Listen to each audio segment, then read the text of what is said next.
They say the only way to learn things is to dive right in and learn as you go. And 5 years of living in this van, I've definitely learned a thing or two. I've been truly living in this thing full-time, off-grid. No Tinder date sleepovers, no friends' couches, no Airbnbs or hotels other than like the rare family vacation, and no RV parks at all. Just me and my poor decision-making skills inside of a tin can on wheels. And you guys may have seen my recent videos, which was 5 years in a van and my 5 favorite upgrades. You guys can watch that video right here, or there'll be a link to it at the end of this video for you to check it out. But this video is going to be 5 years in a van and 5 regrets with my van build. And this one may be like an obvious thing to most people building a van as something that they would need to have in their van. And when I built this van, I was like 20 years old or so. I was young, limber, and just ready for adventure. I didn't care much about comfort at all, which led me to deciding to chop my full-size queen mattress into a square, pretty much perfect square instead of a rectangle. And I didn't want to do any sort of Murphy bed design because I knew that I wanted some place to store bikes inside and lots of other big items. I'm really glad to have that huge permanent storage under the bed. And being that I'm 6'2", I don't fit in this thing at all. As you can see,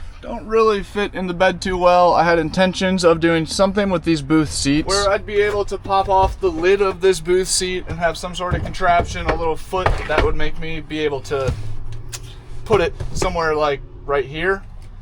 And then that would be a bed extender, and then the bed would be a full-size queen again.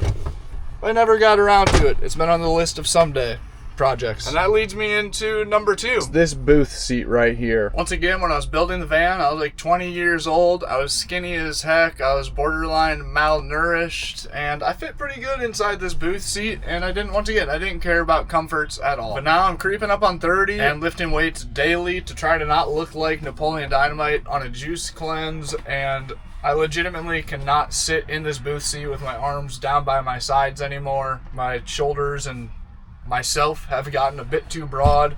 So the only option is to be sitting with my arms up, which is still pretty comfortable. Don't get me wrong, given that it's a wooden booth seat, I can hang out here for a while. But sitting on a wooden plank in a claustrophobic little seat like this, as nearly a 30-year-old man, is definitely starting to get old. That leads us into number 3. As some of you guys know, my other YouTube channel and TikTok platform is Dan's Gaming Van, where I post content oriented around playing controller games in the van. I have a TV that mounts right here when it's not on my racing simulator, where I do sim racing in my passenger seat. I have been playing games for about as long as I can remember, which for some reason playing video games in a van really seems to trigger people, but that's their problem. Which, getting to my point about gaming inside of a van, is I wish that I had planned on that more. I knew I was going to play some games in a van, but I didn't think I was going to live in this thing for 5 years. By that time, just wanting a completely normal life while in the van. Not every day is climbing up Mount Everest and jumping in the ocean. There are a lot of normal days, whether you live in a van or in a house. For example, right now, it's a rainy, cloudy day here in Sacramento, California, and I'd like to play some video games in comfort. I wish that I had a comfy desk with a real office chair. People like The Fine Print, aka Trent the Traveler,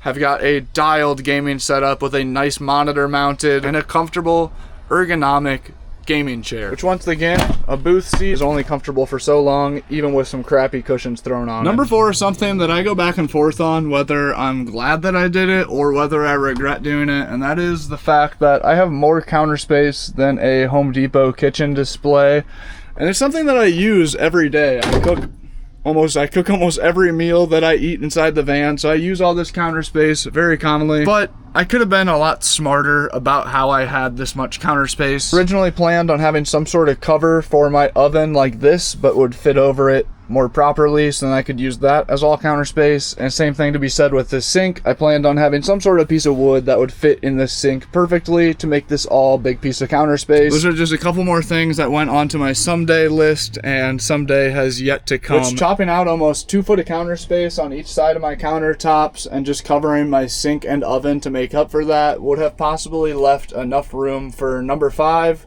which is an indoor shower. Yes, you don't need a shower in a van, an indoor shower, especially when I have a couple options to rinse off outside, which that works great until you're in a city. or until it's 43 degrees and you've had a long day and all you want to do is be able to come home and take a nice warm shower inside your house without fighting the elements or possibly getting put on a list for trying to rinse off outside. Which, if you guys are subscribed to the channel, which you should be, hit the sub button if you're new around here and you want to see more videos from me in the van traveling across the US. I've been in this thing for over 5 years and I like to share my experiences with you guys that I've had in the 5 years. If you guys have been around, you have seen many videos of me camping in the Rocky Mountains in the middle of the winter when there are times where it doesn't get above 0 degrees for days on end, or when the van is completely snowed in. I don't think many sane people want to get outside and take a cold shower in the outdoors when it's 0 degrees standing in a pile of snow. And along with that, you know that I spend a decent amount of time stealth camping as well, from cities like Los Angeles and San Diego, California, very highly populated places, and I'd like to be able to take a shower without a family of 4 driving by and looking at you like the riffraff has really blown into town. Yes, an outdoor shower is good enough. It gets the job done. It's better than no shower, but an indoor shower will be better than an outdoor shower. So my biggest point to be made in this video is the grass is always greener where the grass is greener. Hindsight's 2020. The only way to learn is to learn as you go. So don't worry about perfection with your van build or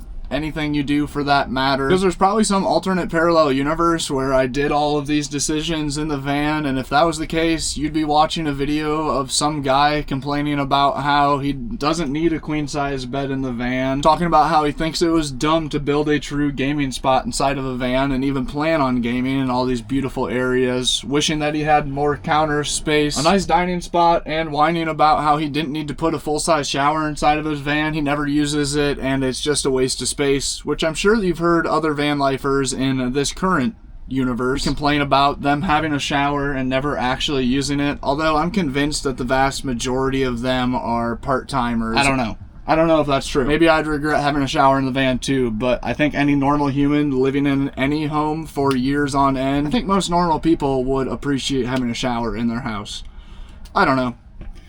Haven't tried it. So a bonus thing, the 6th thing that I regret about my van build is taking so long to commit to it and stressing so much about the build being perfect right out of the gate. And that is the only regret that I hope that you, the viewer, don't replicate. If you guys are wanting to get into a van and travel, don't stress over the small things. Don't worry about how perfect or flashy your build is going to be. Just get out there and do the thing. Put your necessities in that you want in it, whatever it'll take to make you happy, and then hit the road. You can always upgrade things and fix things along the way. I've done tons of upgrades to this van in the 5 years that I've been in it, and you can watch this video right here about my 5 favorite upgrades that I've done while living in this van. Hit the subscribe button to see more videos coming from us as we travel across the US inside of this van. Hit the like button if you guys like the video. I don't know, click the hype button if that's a thing. Let me know that you watched the video until the end by commenting one thing about my van build or about somebody else's van build that you've seen on the internet that you think is a silly use of space or something that you would regret about a van build. And last thing, if you're feeling spendy, you want to help out with putting some gas in the tank, keeping us on the road, and getting some limited edition merch designed by myself, there's a link to the Etsy store below where you can purchase all of these items, hats, t-shirts, and mugs. That's it. Thank you guys so much for watching, and I hope to see you in the next one. Peace.